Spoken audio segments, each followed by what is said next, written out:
Sometimes, the simplest things can reveal the biggest truths.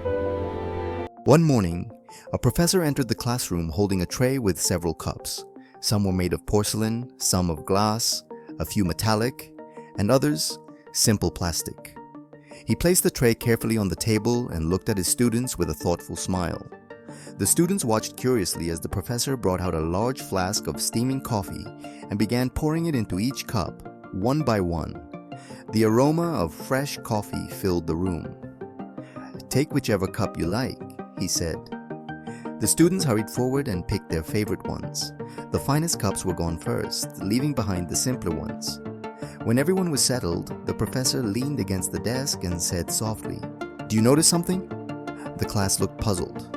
He continued, "Everyone picked the most expensive cups, but the quality of the coffee in each cup is exactly the same." There was silence.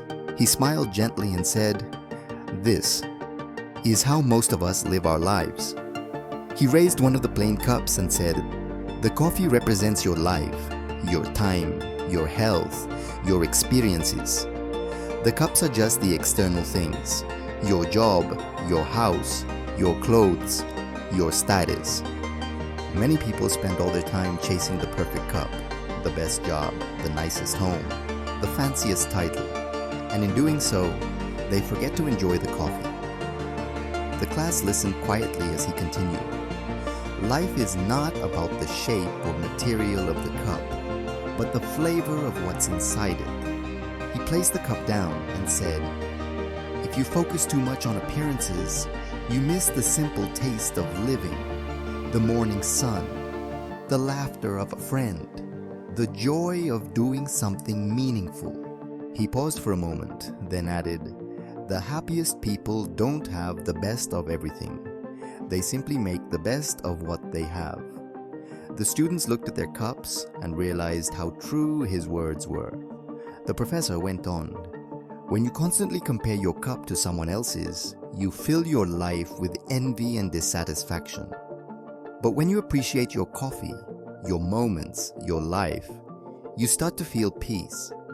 He poured himself another cup, smiling.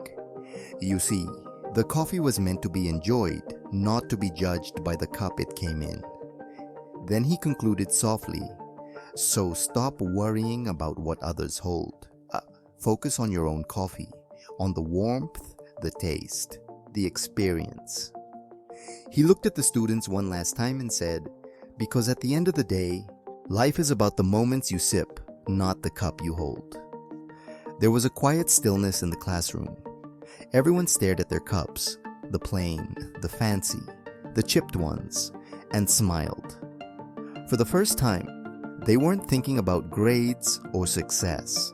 They were just thinking about life, and as they took a sip, each one of them realized something: the coffee had never tasted this good before.